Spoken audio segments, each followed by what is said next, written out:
Meus irmãos e ouvintes da Palavra de Deus, eu vos saúdo com a bendita paz de nosso Senhor e Salvador Jesus Cristo. Aqui estamos para darmos continuidade a nossas pré-aula de Escola Bíblica Dominical. Desta feita do nosso primeiro trimestre de 2024, que tem por título A Lei da Semeadura. Estamos na nossa segunda aula, que vai falar sobre, deixa eu só voltar aqui, que vai falar sobre a igreja e a lei da semeadura. Esse é o título da lição 2.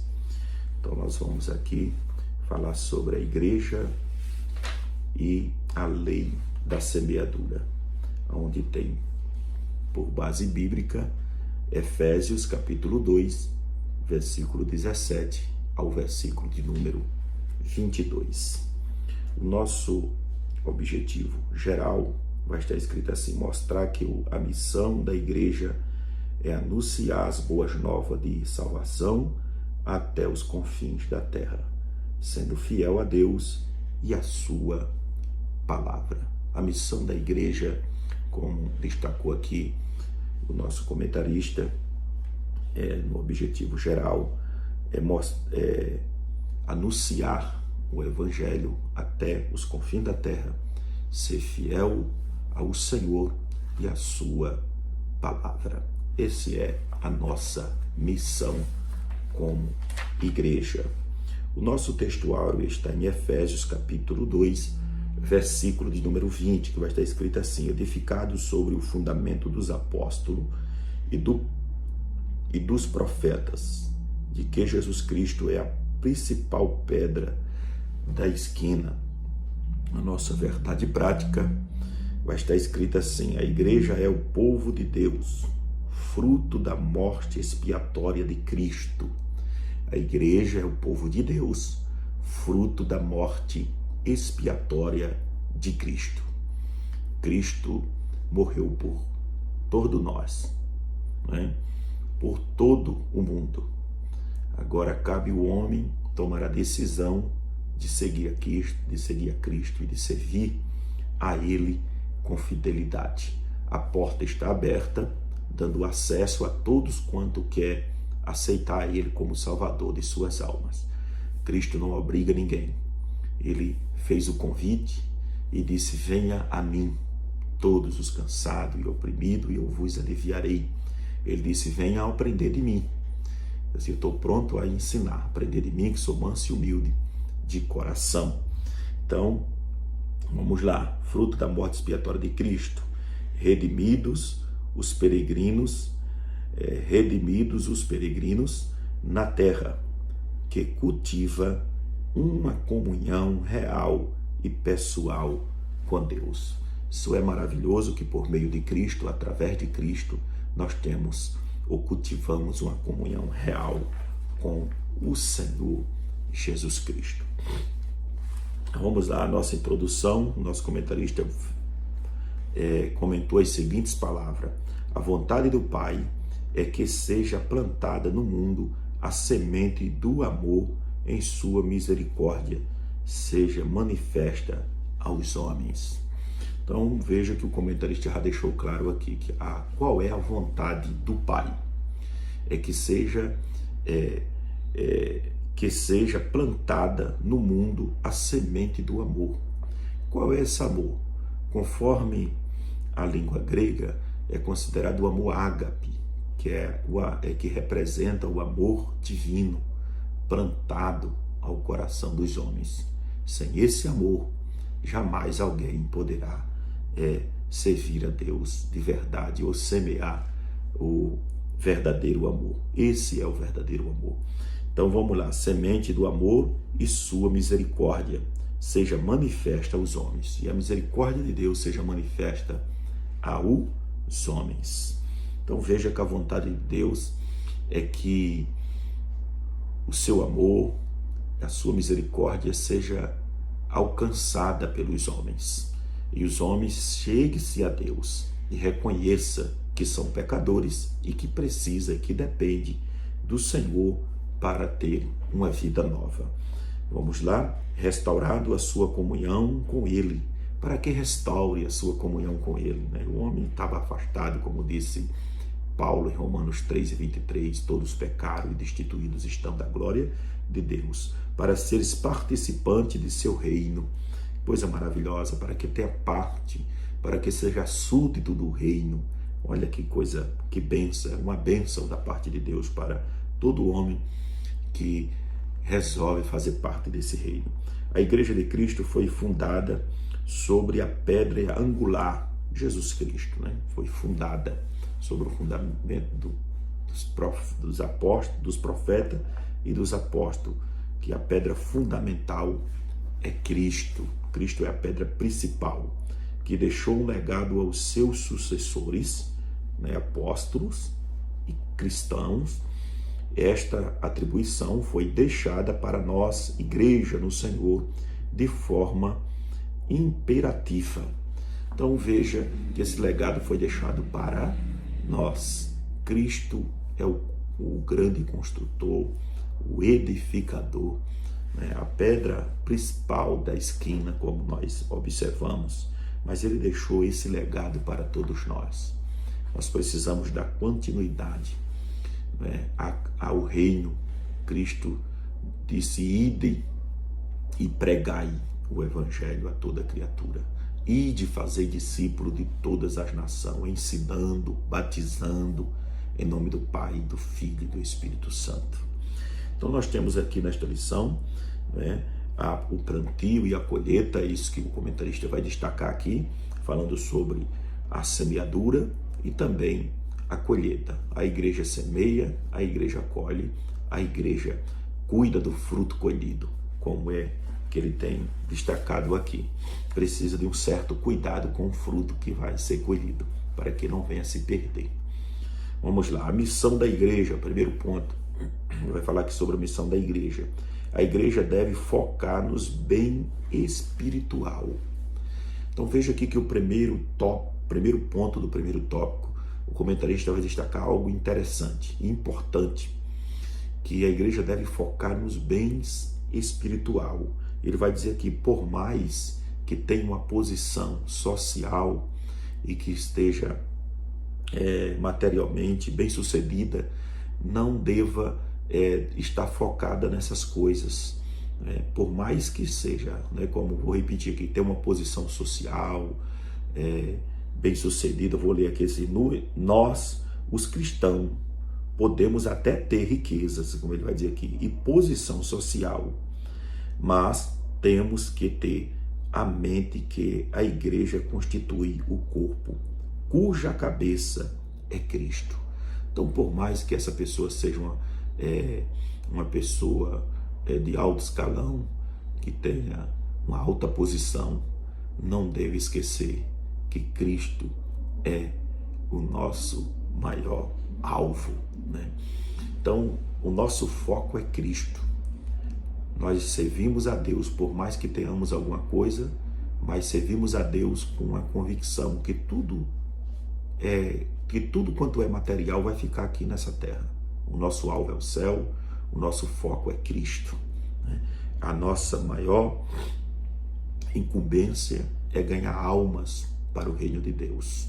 Então devemos dar o bom exemplo de servo de Deus, sempre anunciando a palavra do Senhor para aqueles que necessitam de ouvir, para que eles possam também aceitar a Cristo como Salvador de suas almas. Segundo ponto, a semeadura requer prioridade. Jesus nos ensina na passagem de João 4, 1 a 30, a mulher samaritana, que a igreja deve compreender o sentido da urgência da semeadura.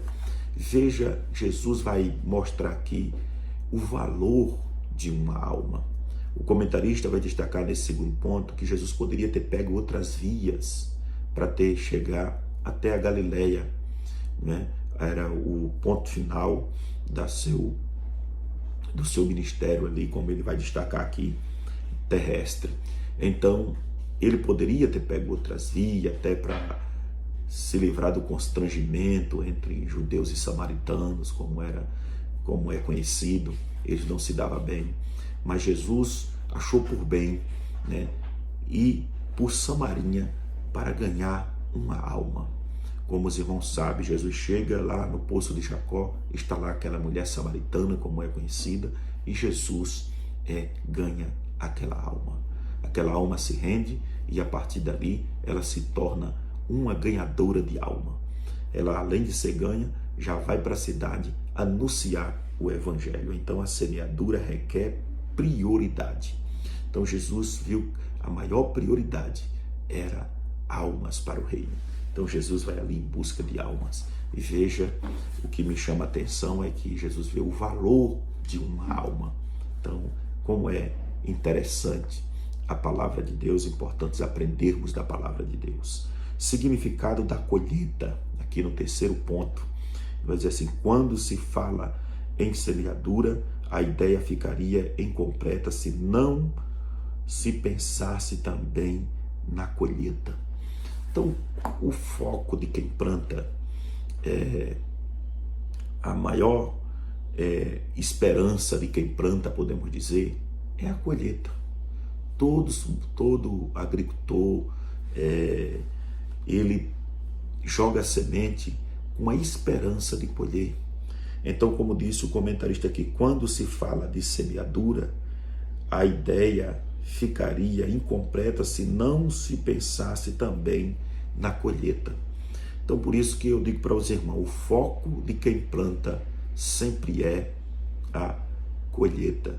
Então, falando aqui de evangelismo, de ganhar almas, todo mundo que sai evangelizar ou evangeliza uma pessoa de forma individual, coletiva, ele vai com a esperança de ganhar uma alma, quer dizer, vai com a esperança de colher algo. Então, a nossa maior esperança é a colheita, né? É de pessoas seja salva. Glória a Deus por isso. Então, essa tem que ser o nosso maior objetivo, é pregar o evangelho, evangelizar com a esperança de ganhar almas para o reino de Deus. Esse tem que ser o nosso maior foco.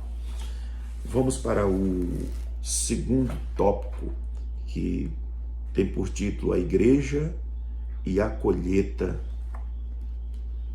dos frutos. A igreja e a colheita dos frutos. Cuidando com os frutos. Cuidado com os frutos. Aqui o comentarista vai destacar algo interessante, né? Que devemos ter cuidados com o fruto. Assim, a igreja precisa ser conscientizada de sua missão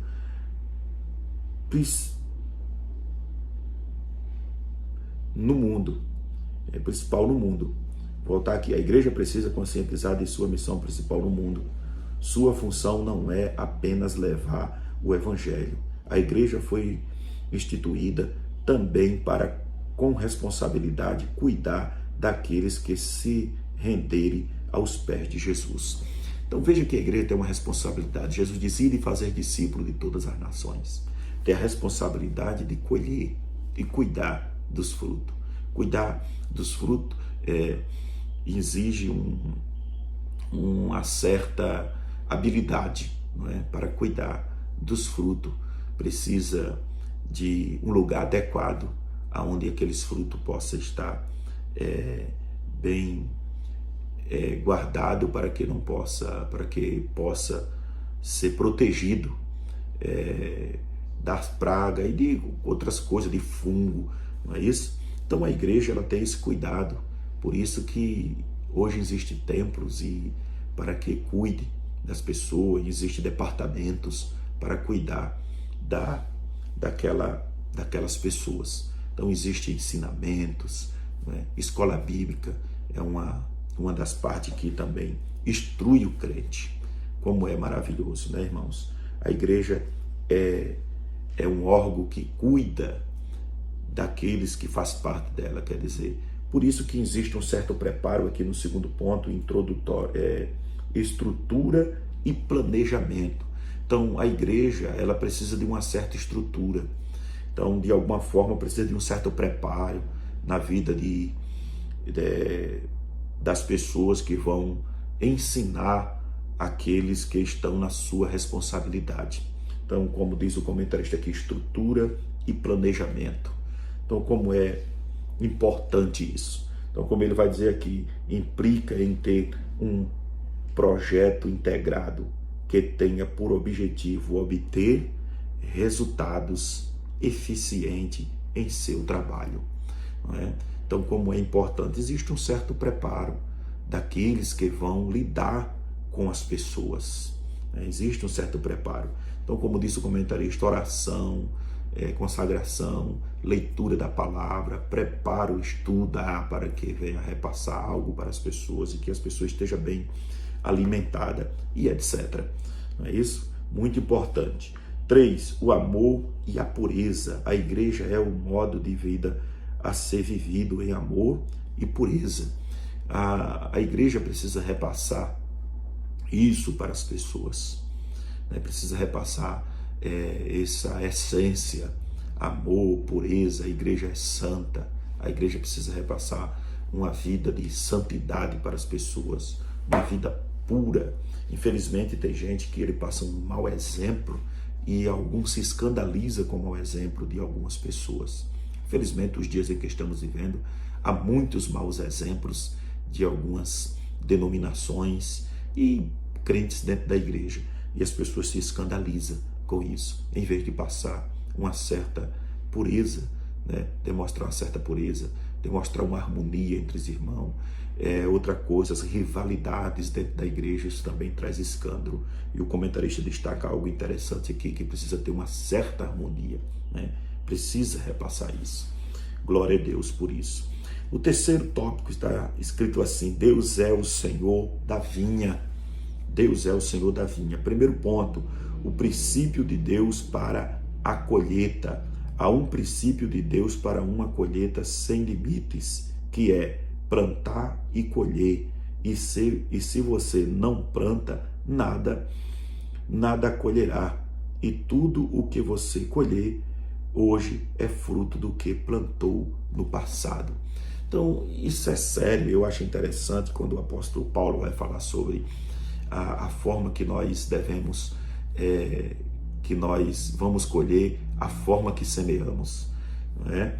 E eu, se não me for de memória, acho que é o capítulo 9 de 1 Coríntios. Ele vai falar sobre o plantio e a colheita. Ele diz assim: quem muito semeia, muito colherá.